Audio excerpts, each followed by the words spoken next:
ඔයා දන්නවද ලංකාවේ සුපර් බයික් පිස්සන්ගේ හීනයක් වෙච්ච මේ මෝරා ඇත්තටම පාරේ යන මිසයිලයක් කියලා. අද අපි කතා කරන්නේ BMW S1000 RR Shark model එක ගැන. මේක නිකම්ම බයික් එකක් නෙවෙයි, ජර්මන් ඉංජිනේරු ශිල්පයේ උපරිමයක්.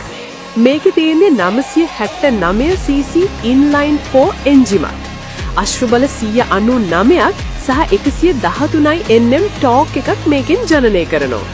සරලවම කිව්වොත් ඇසිපිය ගහන හයියෙන් මේකේ 200 km/h සීමාව පන්නනවා.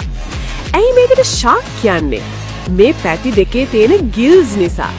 2018 මොඩල් එකේ තමයි මේ පෙනුම උපරිමේටම ආවේ. ඒ වගේම මෙහි තියෙන asymmetric එහෙම නැත්නම් අසමමිතික හෙඩ්ලයිට් එක මේකටම ආවේනික අනන්‍යතාවයක්.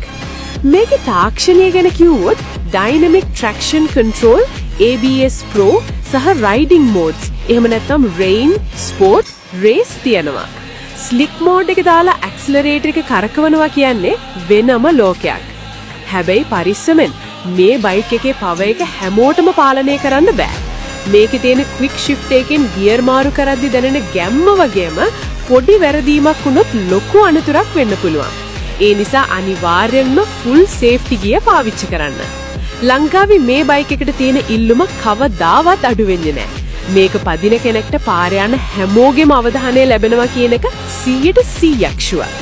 ඉතින් ඔයාත් මේ වගේ සුපර් බයික්ස් වලට ආසයි නම් ඔයාගේ බයික් පිස්සු තියෙන යාළුවන්ට මේ වීඩියෝ එක ෂෙයා කරන්න.